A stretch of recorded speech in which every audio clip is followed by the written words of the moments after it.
Hey guys, it's Sinead with Free Tours by London, and today we are going on a little day trip to the Salisbury Plains, and we're going to tour one of England's most famous and busiest heritage sites, Stonehenge. Stonehenge is the prehistoric stone monument located 87 miles, that's 140 kilometres, southwest of London. Now this is the full experience. I will walk you from the car park to the visitor centre and museum, and then onto the shuttle bus to visit the stones themselves. I'll even show you how you can visit for free. Now, I've opted to take an organised bus tour from London that includes tickets to Stonehenge, but you can also go on your own by train or coach. We'll link to a blog post in the description that explains all three options. Okay then, there's a lot to see, so let's get started. Good morning, guys. So we actually made it 2 hours later. We have just arrived in the car park of Stonehenge. So right now I want to take you through the experience and how you get to the actual stones itself.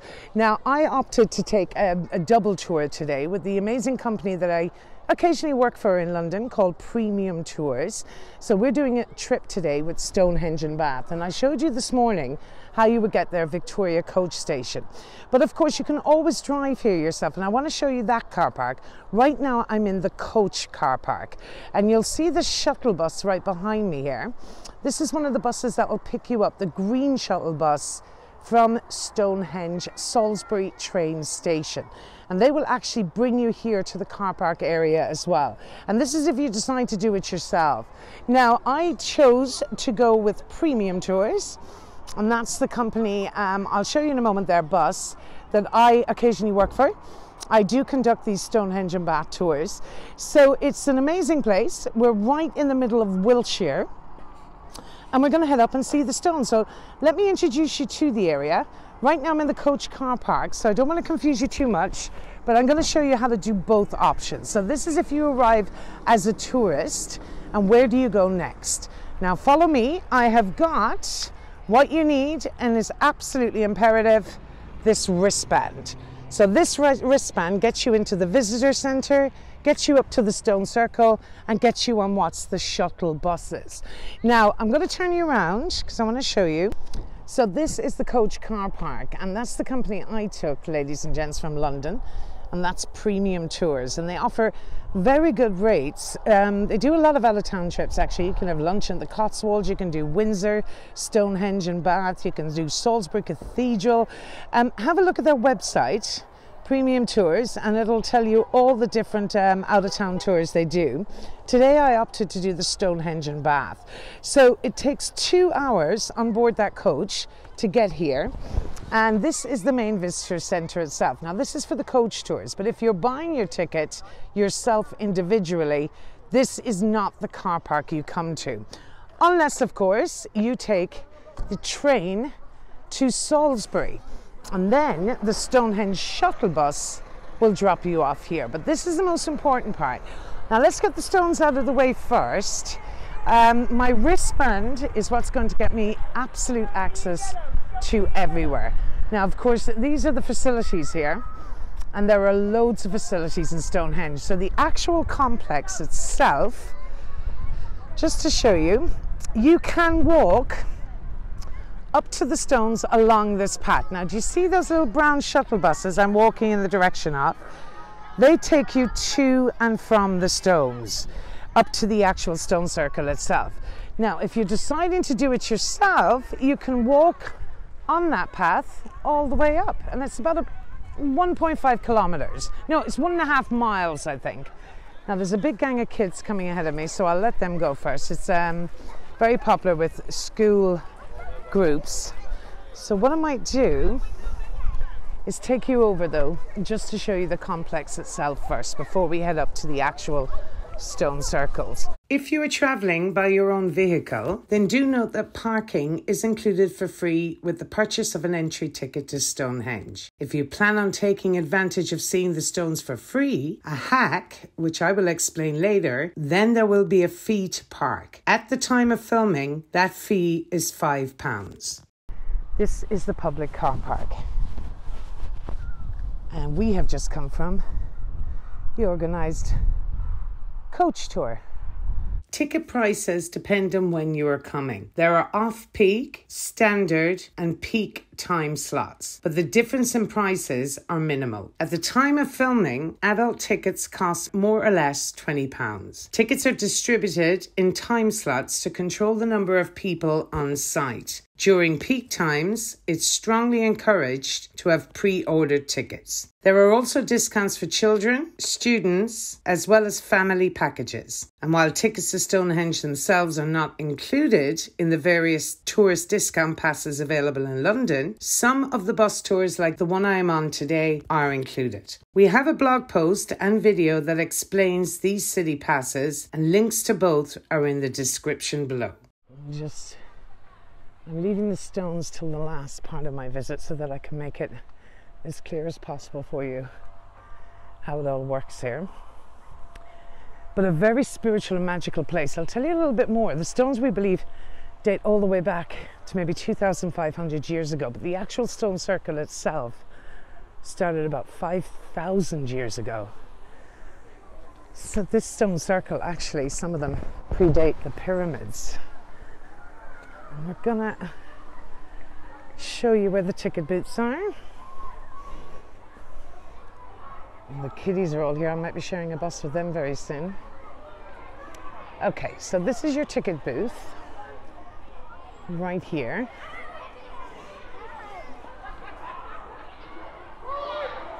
And nowadays, so that's for members and pre-book tickets, and group tickets you can buy here as well. But I mean, if you're coming individually, all you need to do is just buy your ticket at this section. Now, if you're not interested in visiting the museum section, here is the fabulous little cafe and restaurant. They get lovely like hot soups, and now it is independently run, so it can be that little bit more expensive than the norm. But toilets, shuttle bus, walk and exhibition. Let's have a little look around the exhibition. Now this is pretty cool. Now the site itself, so this gives you an idea of the size of the larger stones, which were the saracens. And they're probably having a little guided tour here. Just okay to go in, you guys? Can I just go in around, yeah? Oh, great, thank you. I just want to make sure it's okay to go head around this area. On your visit today, you'll get to see the conservation work being carried out on the stones themselves. In the 1960s, conservators used cement mortar to fill in cracks and fractures on the horizontal stones that sit on top of the huge upright stones. And these are the horizontal stones you see on top. These are the lintels. Cement mortar isn't breathable, and as it degrades, it leaves the stones vulnerable to damage from trapped moisture. Our conservators will be replacing this with lime mortar, which will keep water out, as well as allowing any water that doesn't get in to escape. Okay, we'll have a look at that in a moment. The big gang of kids are there right now. So I just want to take you in around this little museum section. Now this is fascinating. I mean, Neolithic man had such a simple existence, yet was still skilled masons. Now this place is amazing. Look at these huts, you guys. Now this is one of the busiest English heritage sites in the country. So we're going to have a little look inside here. Now they tended to be quite short, so I am quite tall. Look at this, you guys. I mean, there would be families of up to 12 people sleeping in here. Look at the skill in these roofs and how simplistic. You think that how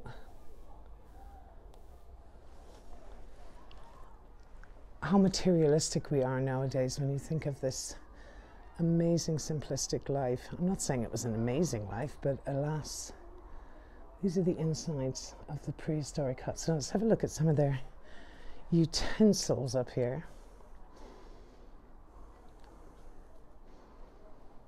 Sometimes I think that I have the best job in the world. I really do, you guys. Look at that. I mean, the work that went into that. So yeah, could you live here, ladies and gents, lying on those hard straw beds, so whatever they are. It's like a cane wood maybe, or slats. Oh wow. A little fire here. Can't imagine it got too warm. That's pretty special. But the magnitude of Stonehenge we'll see more now when we head up to the actual stone circle itself. So have a look around here. Yeah, the sarsen stone is freed up a little bit now. So we have a little barcode we can scan here as well. Just scan the code with your phone camera to get started. And that'll give you a little bit of history as well. So I'll take a little screenshot of that and then we'll organise that for you as well. Wow. This might have been the king of the community's place. It's a little bit big. This is the penthouse, ladies and gentlemen. Oh, they even have straw beds. How much more comfortable was that? The penthouse of Neolithic man.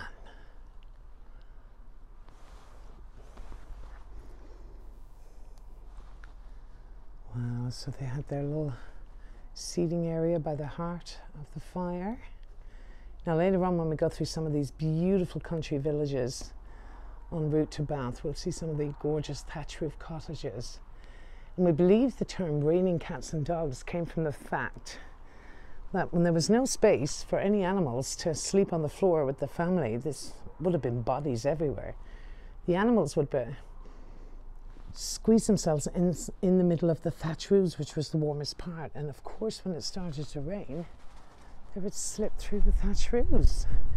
Now let's have a look in here. And we won't be allowed in that one. That's okay. Right, so that gives you an idea of the living quarters of the Neolithic community. And this is all part of your ticket when you head here to Stonehenge. Now, I want to show you this. I want to give you a little bit of background. The stones themselves, the larger ones are the sarsens, the smaller ones are the blue stones. Now, the sarsens came from about 25 miles away in a place called the Margaret Downs. But the biggest mystery were the blue stones. Now, they are the smaller stones, but they still weighed about 4 tons. But they came from 250 miles away. So how did man transport them? Now, some suggested they moved them on board these man-made planks, and there was one experiment called the Presley experiment where they attempted to drag one of the stones over that length of 250 miles with 500 men, and it failed miserably. That was called the Presley experiment. Then some suggested they were moved during one of the last ice ages and through water transport. But this one, can you move the stone? Highly unlikely. That gives you an idea of the size of the stones here. And we'll have a look. This is one of the sarsens though. Now the blue stones get their names because when they're wet or broken, they tend to have a blue tinge. So this is the exhibition centre. And it's a glorious day here, except always be aware that when you do come here, you need extra layers, folks. You need your hats, your umbrella, because the weather can change so quickly. And let's have a quick look here. Let's see what it says. This is an exact replica of the stone 60, one of the upright sarsens of the inner horseshoe. The original stone weighs about 28 tons. The stone was moved by securing it to a wooden sledge, which could be then pulled over rollers over long rails. Much more eloquently put than me. The ropes were probably made from lime bast, inner bark, spun and twisted together to form strong cords. What made people build Stonehenge? It was hard physical work and took many years. They might have had to spend time away from their families or work alongside strangers who spoke different languages. Or perhaps the people who built Stonehenge were slaves, or maybe they gave their time and effort willingly to help with this great communal project. We don't know how society was structured at this time, but there must have been leaders who planned and organised the construction. Many other people would have also been needed to provide the building materials and equipment and to feed and shelter the workers. It is not possible to obtain a real sarsen stone of this size today, so this is a replica. Well, you get the idea. They even give you a rope to attempt to pull at it, which seems like an exercise in futility really, but alas. Now let's have a look at this. The building blocks. So these are just little bits of information for you on the sarsens. The larger stones of the monument are sarsens, a very hard type of sandstone. It was formed about 26 million years ago from a solidified layer of sand in a prehistoric sea. Natural starstones are found across southern England, so in the Marlborough Downs, as I said, about 20 miles away. Now the blue stones, they are a variety of volcanic rock, including dolerites and rhyolites. They appear grey, but when freshly cut or wet, some do have a dark blue colour. They come from the Preseli Hills in West Wales. It's actually a separate country. Chemical analysis has identified the exact outcrops that the different types of stones came from. We do not know why these stones were chosen. Perhaps the Preseli Hills had a special meaning for the people who built Stonehenge, or possibly they thought the stones had magical properties. Well, that sounds about right. It is definitely a spiritual place, ladies and gents. So that's the visitor centre area. There is also an indoor part of this exhibition where hundreds of artefacts found in the area, from pottery to tools and even human remains, are on display, along with multimedia displays that combine to tell you the story of Stonehenge. Now I want to take you up to the actual stone circle. So I'm opting today, because we have limited time here, and this is the great advantage to a coach tour, is that you get a lot done in one day and everything's done for you. They provide a guide, the transportation is taken care of. It can tend to be that little bit more expensive, but personally I think it's the way to go. However, if you decide to do it yourselves, you're more than welcome to do that. We're going to show you, if you did arrive here, how you could walk to the stone circle for free as well. Now, you won't get as much access as you do by buying a ticket, but you can walk around the stone circle, and I want to show you where that is. I mean, our company is all about free tours by foot, so we do want to give you the option of that. Now, I don't know how they feel about me filming here, but I'm sure it should be okay. So there's the gift shop, which is all of your requirements, your mugs, your t-shirts, your bags, your tote bags. I mean, your chocolate, your whiskey, there's even Stonehenge beer and wine and passport holders and, I mean, the usual sheep, fridge magnets, baubles, Christmas decorations. We're going to head up on the bus. So let's make our way on the shuttle bus.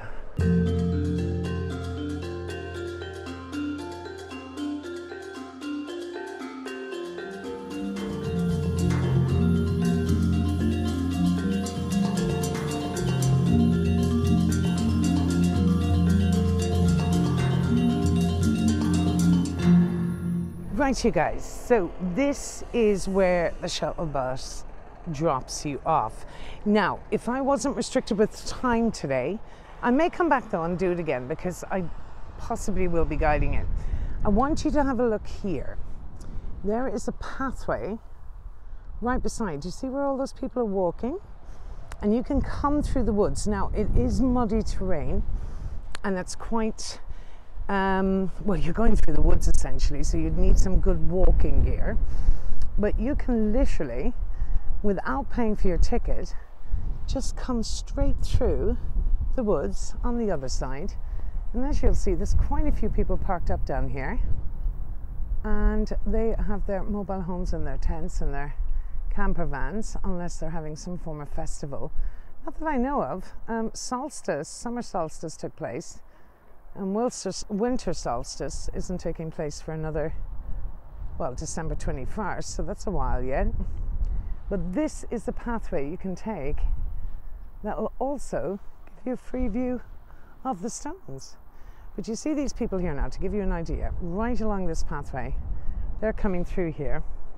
So you still get an amazing view but you get it free of charge.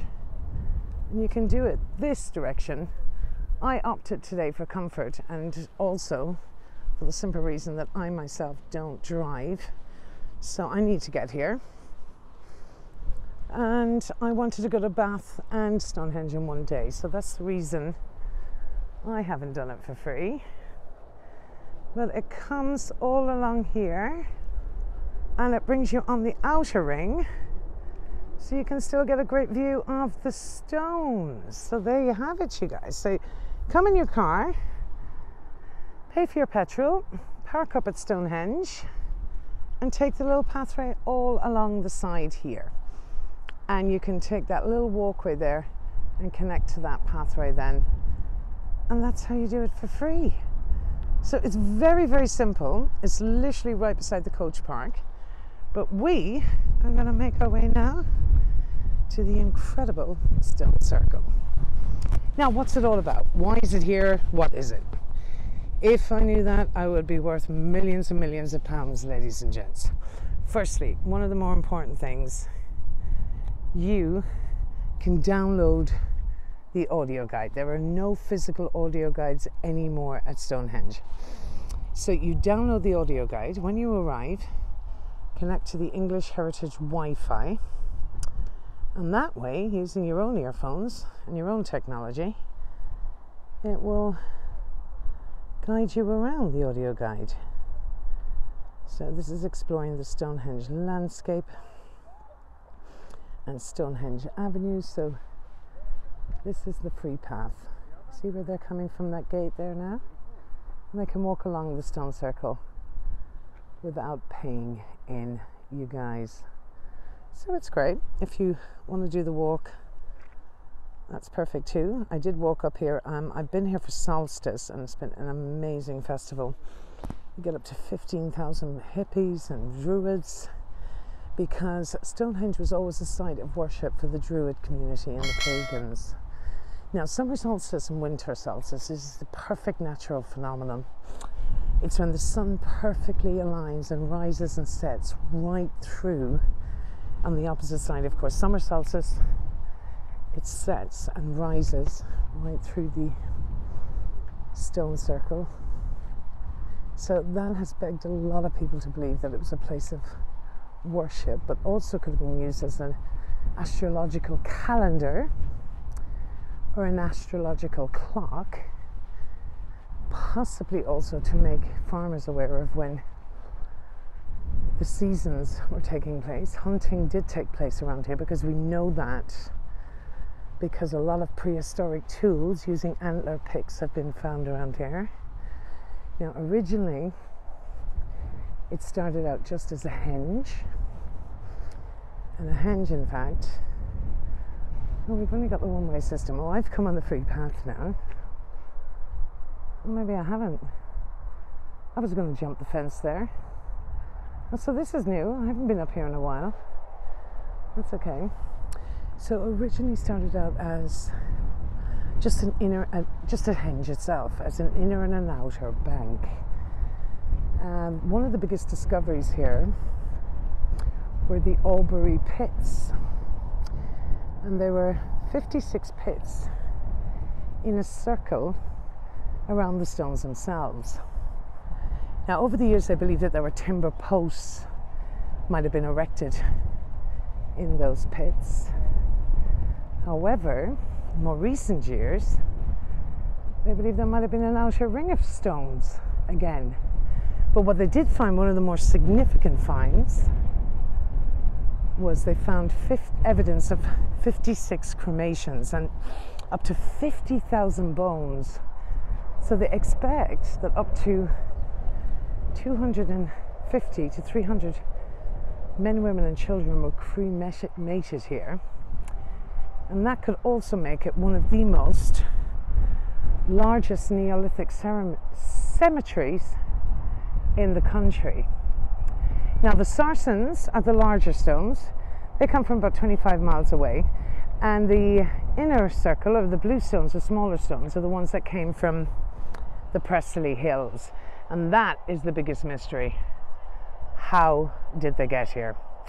Over the years, archaeologists have mused about this. Now, it is most likely it came through water transport. But I mean, how would men in antiquity move these 4-ton stones over 250 miles? So I briefly mentioned there the Presley experiment took place in the 1980s, where over 500 men attempted to drag these stones to the stone circle using leather ropes. That wasn't successful, failed miserably. Then they attempted to use rafts, which sank underwater. So in recent years, people are beginning to believe that it actually just came kind of naturally through water transport or through the last ice age. Look, it's a mystery. We have no idea. The first mention of Stonehenge in text was Geoffrey of Monmouth. I think it was in the 12th century. He suggested that Stonehenge was brought here by the wizard Merlin from a stone circle in Ireland. So there's fame and myth. But whatever it is, it attracts a massive crowd on summer solstice and winter solstice. And it's when the sun rises directly through the stone circle, and in the reverse for winter, the sun sets. And it is spectacular here. Now, the one thing you cannot deny about the place, it is very spiritual and very calming.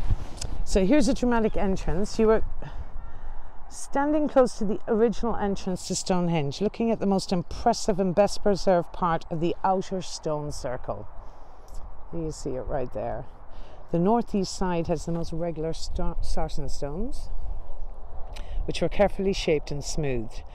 Now, you see, that's what I mentioned actually already. They did not arrive in the original state. They were actually expertly carved down, very skilled stonemasons, and smoothed down the stones into not their original form, but into the form you see there today.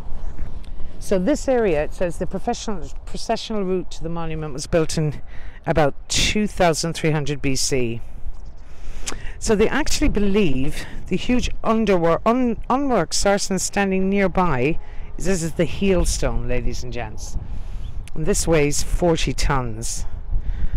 And the fallen stone in front of us is the slaughter stone, one of two of the three upright stones that once stood in a line across the entrance causeway. So this is the heel stone. And the crows are even chilling out here at Stonehenge. I was coming back to that. Yeah, so it attracts hippies and druids and tourists. It's free of charge during summer solstice and winter solstice. And then you get the druids will arrive in their amazing long red robes. Now, I have some amazing photographs from my last time here, and I will get the guys to edit them into the video. But you'll see them arriving, hugging the stones and kissing the stones, and then singing beautiful, praising Mother Earth songs, and the choir arrives out, and it just goes all into the night. I came the night before, but they're all here for sunrise, and it attracts massive people smelling a lot of smells of funny cigarettes, a bit of drinking going on, but never any trouble, very peaceful, and a lot of bongo drums, hippies, tourists, locals, and it's free of charge. And it's probably one of the best festivals in the world. It's one of the best experiences I ever had anyway. So this is where midwinter sunset will come directly through the stones here, and that's what people come to see, provided it's a clear day, of course. Depends on how clear a day it is. Oh, let's have a little walk around again. Now, I'm a bit conscious of how windy the audio may be, so I'm holding on to it here, folks. I hope it's not too bad. But people all over the world know about Stonehenge, and that's what's amazing. So it just gives you this wonderful energy here. It really does feel great to be here at the circle. So the route they allow you to take is just directly around the stone circle, and it gives you a little bit of information along the way. Now, I didn't download the audio guide today, but you guys can the minute you get here. So when you get into the car park, you will get a connection to English. Ooh! See what I mean about being exposed? English Heritage Wi-Fi. And that's whereby you will download the audio guide so you can be guided away the whole way around. Now we are going to speed up just a bit and pick back up closer to the stones. Right, now this is the proper viewing point, so this is kind of like the icing on the cake at the end of the trip.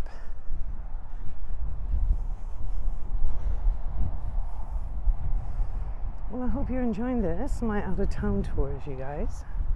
Please say yes, because I want to do some more for you. More to come today, of course. We're going to take some great footage across the Salisbury Plains. We'll show you some of the lovely sleepy country villages along the way. Now that's pretty cool. That visual is pretty special. So you do get quite close, you guys. Look at that. Now on solstice and winter solstice, you're allowed to sit in the middle of the stones, and I was sitting right in the middle of the stones, listening to all the chanting and the choir singing to Mother Earth and thanking Mother Earth for everything, for the stones themselves. So I'll send some footage that can be edited in. I got some great videos of them singing and their costumes. You want to be a druid on the day, of course, I do.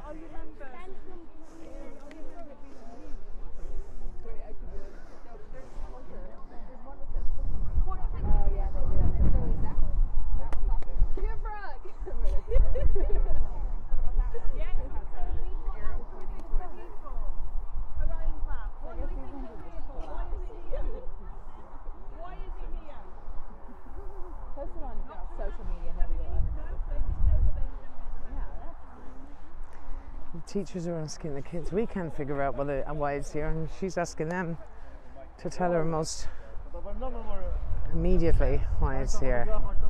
Right, you guys, so I'm under pressure a little bit for time, so I'm sure yourself, if you come, you won't have them issues. Just to let you know, when you're taking the audio guides around, they give you numbers around the way, so you just on your own smartphone, it just gives you, this is stop number 8, this is stop number 7, this is stop number 6. And this is our last glimpse of the busiest heritage site in the country. Ladies and gentlemen, the incredible Stonehenge.